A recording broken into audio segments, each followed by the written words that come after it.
And I just felt like none of this is making me want to take action. It's actually making me want to do nothing. So we thought we'd try and meet people where they are and take practical, everyday actions and combine it with games that people have on their phones and play all the time, the likes of Candy Crush or Lily's Garden. Today we're talking to Kate Williams from Bow Donut. Thank you so much for doing this and for talking to us about it. We love Bow Donut, and we would love you to tell a little bit about yourself and what Bow Donut is for anybody that doesn't know. Thanks so much for having me. So yeah, I'm Kate. I'm one of the co-founders of Bow Donut. I founded it with my co-founder Nathan 4 years ago. The idea behind Bow Donut is that we wanted to help people get kind of learn a bit more about what they could do to take part in climate action, focusing really on the positive and practical. So the idea came around 4 and a bit years ago from my co-founder, actually. He was we were both kind of thinking that we wanted to get involved in a business from the climate side of things, and we wanted to get involved in a business or start a business that was more impact focused.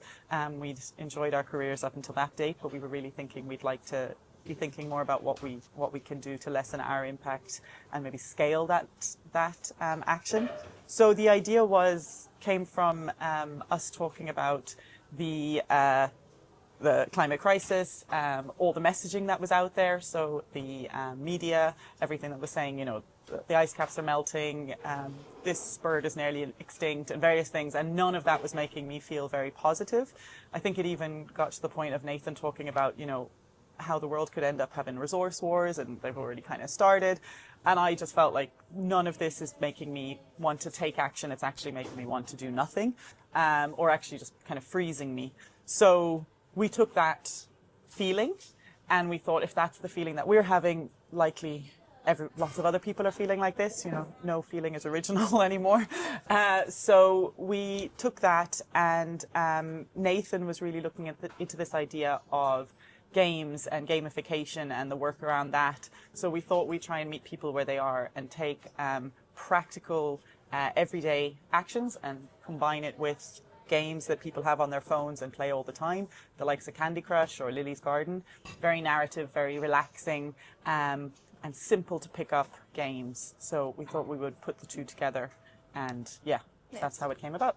So you kind of learn off osmosis, like you just, without noticing that you're learning. Exactly. It's kind of like learning by stealth. So when we first started, we kept talking about as productive procrastination was kind of the idea behind it. So our waste game, for example, you're matching items as you would in Candy Crush, but at the end of the move, you have to actually put it in the right bin. So you're repeating this correct positive behaviour, and it's, you know, customized for your waste regulations. Yeah, no, it's brilliant, and I love the name. It's fun, and it just, you know, it feels kind of not very not taking itself too seriously, which is really cool, especially for, you know, in the realms of climate change and all the different things, that there's a lot of doom and gloom, like I said. So it's great to have something positive. Tell us about, where did the name come from? Yeah, so the name was basically, Nathan at the time had just finished reading Kate Raworth's Donut Economics, and he was, you know, kind of really talking about, he loved this idea of like giving people a way of looking at looking at, you know, planetary boundaries in this donut shape, and that it was a very visual and appealing way to discuss it, and it kind of gave it it made it a bit more relatable. So he really liked this donut analogy. So we knew we were going to use donut, and then we were just sitting on a bus throwing different adjectives at it, saying like green donut, blue donut, you know, earth donut, eco donut, and we didn't want to kind of lean too much into the eco, you know, idea. We wanted to kind of maybe have it a bit more broad. So we landed on bold because, well, we're selling, you know, games to banks, which is a bit bold. And also that we're taking, you know, a new approach to a serious problem. So we thought, yeah, then once we landed on bold, we were like, there's no going back. Yeah, no, I love that. I love the boat. Like, I think it just goes really well. And it just, it feels like a brand that's been around for a long time, just because you feel Bold Donut, you just feels like, yeah, that's something that you'd hear. Yeah, I think well, we do get some spam saying, do you need kitchen equipment? So that is the other side. But we also do get a lot of people saying, oh, the bold games, donut games, something. So there is, I think it does, donuts do kind of fit into the emoji visual world, you know, you can kind of see it there. So it fits in that way as well. Yeah, I love it. You both had this idea, and then when did you guys take the plunge and go, okay, we'll put everything into this and we'll, start it properly? Yeah, it was Nathan, my co-founder, took the plunge first. So he was already freelancing at the time where we first kind of just started discussing this idea, and I was still working full time.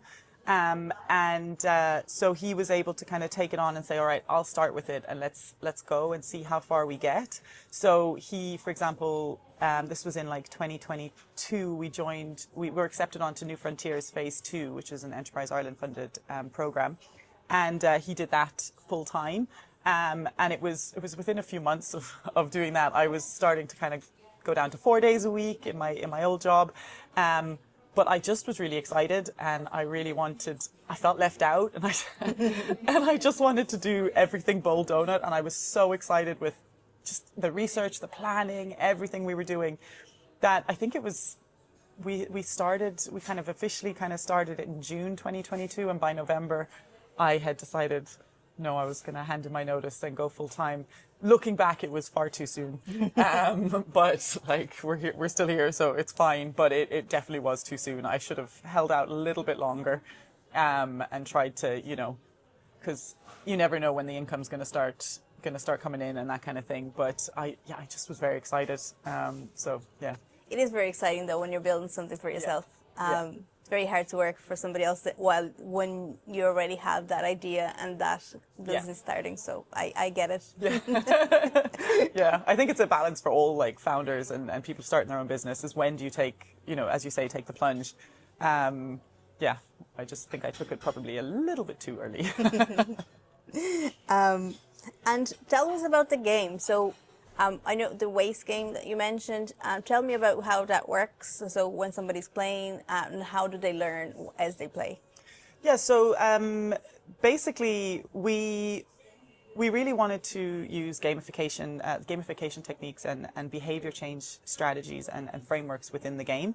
So that's kind of where we started.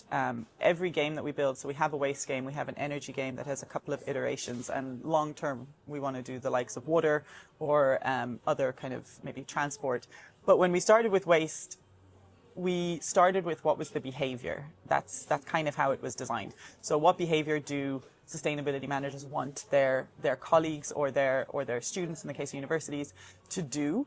So that's where we started. And then we used a behavior change framework called Octalysis, which is all around like getting people to repeat the behaviors. So we know what one behavior is, which is, say, for example, rinse and dry your can before you put it in the return station, but like before you put it in recycling. So we knew we had to have 2 steps within every action that we did. So that was kind of the basis of it. And then we started, honestly, we played so many games. We downloaded every game we could find that was what we called casual. It had to be a mobile game. And we just kept downloading them and playing and screenshotting everything and saying, we like this mechanic, we like how this works. And that was basically, it was great fun because we got to call it research. Yeah. And we just were playing, and then from that built out this waste game. And now it's kind of entirely customizable. So our clients tell us, okay, here's our waste regulations that we have to adhere to. And we then customize the waste within the game. They can tell us, oh, we have this huge problem with, disposable vapes, for example, are a big problem. And this is how we handle them. Can you put that into the game? And then, of course, the storyline and the visual side of it. So whether that's the branding of the company or in the case of, say, we did a bank recently, and it was like we did the headquarters, we did a visual representation, like that looked, it's a cartoon style headquarters that all the employees will instantly recognize. So there's a sense of ownership, which is really important when it comes to behavior change. Like, you have to feel like you're part of it. Yeah. So we do all these kind of small things in the background that all are kind of in there to help with motivating people to take action. Yeah, it sounds a lot of fun to playing Candy Crush and call it research. Yeah, yeah. I do social media, and I'm like, yes, it's research. I was like, yeah, sure. Yeah. I mean, I still have some games that I'm still playing, and I'm like, it's gone beyond now. Level 3000 is no longer research. Like, you can. It doesn't change that much. No, like, I know how this game works, but yeah. Yeah, I get it though. It sounds a lot of fun. Tell me a little bit about like the biggest kind of milestones and like the dream client that you that you were able to sign, or what was kind of the worst things that happened that we were like, okay, this is actually going to work. Yeah, there was. I think to begin with, we knew when we first started and we were telling people what we were doing, the fact that we were building games and we were saying, oh, we're going to sell them to corporations, and it's to deal with a really serious topic. We got a lot of like disbelief and people going, okay, good luck. So we realized quite quickly we needed to get serious stamps of approval. And how we, that can be done in many different ways, but how we thought that needed to be done was through specific businesses, specific organizations. So Nathan had one, and that was ESB Networks. From day one, he said, I want to build a game for ESB Networks. And I was like, I mean, that's a pretty big ask. We have nothing. And then my one, once we built the waste game, because I kept using the resource, was My Waste. So that's the Ireland's Waste Authority, and I kept using their A to Z on waste and kept checking everything when I was building the waste game, and I was like, this seems to just go hand in hand that we would build a game for them. So those were two that we kind of had on our like, we have to get them. And then the other one, of course, was Enterprise Ireland. We wanted to get pre-seed start fund, and it was basically validation for, we're not mad for saying we're going to build games and it's going to do with climate change, and then big businesses are going to pay us to do that. So we got all three of those things, and that was each one kind of like My Waste and the Waste game really led to ESB Networks, and then Enterprise Ireland has kind of opened up obviously other doors for us and other resources that we could use, and we're still using those, especially in the Irish context, but now moving over to the UK, we're still using these stamps as extreme validation beyond the money. Yeah. And obviously the results that came from it, because all have been well received. And both those companies or organizations put so much time and effort into us as well. And they took chances, on the random little startup that was saying, no, we think games can do good. So yeah, those were the big ones. And going forward, I think it's really moving to the UK. From an energy perspective, we're really trying to get the energy game up and running in the UK. So, and long-term a water game is really what we want to build. So, we've talked to people in Spain and Portugal, for example, where water issues are already very present, whereas maybe here they are less obvious to us, although it is a problem. So, yeah, that would be the next game that we want to build. Well, congratulations with those milestones, because that's really huge. To having that external validations of big players in the market is amazing for especially when you're starting up. And good luck in the UK. I'm sure you're going to do amazing things there. Thank you so much. And so you told me a little bit of what's next for Boat Donut, but you also run the Climate Catch-Up. So tell me a bit about what is the Climate Catch-Up. Yeah, so the Climate Catch-Up is a spin-off from People Planet Pastry, which was run by Small 99, a startup in the UK. And that was started as an idea that you just can get a bunch of people together over breakfast or, a coffee and a pastry with no agenda, no PowerPoints, just to chat. So you can be working in climate-related things, or you don't have to be. It could be just a personal interest or a bit, a new interest. And the idea was that on a random in our case, Wednesday morning. You just get a bunch of people together who don't know each other to chat and get to know each other and what they do over a coffee. Since that started last year, since I started hosting it last year, unfortunately, People Planet Pastry is no longer. But because we created such a nice group of people and there was always new people joining, I decided to continue it in its current form, which is Climate Catch Up. So it really is. We're trying to do it monthly. Startup, issues kind of depend on that sometimes, but it's basically just a chance. Anyone can come.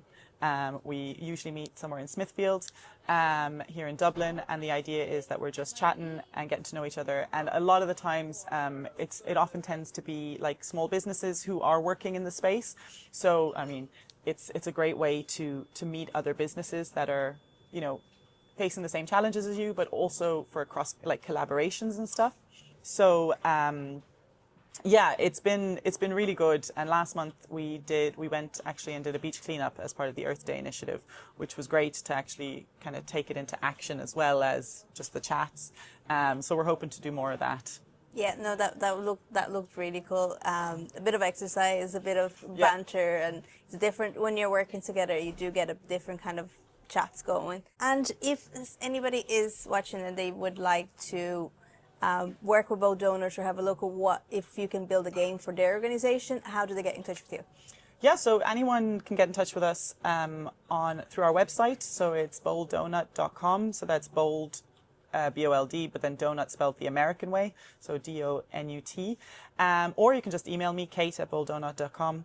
And yeah, happy to have a chat and explore whatever you're looking for.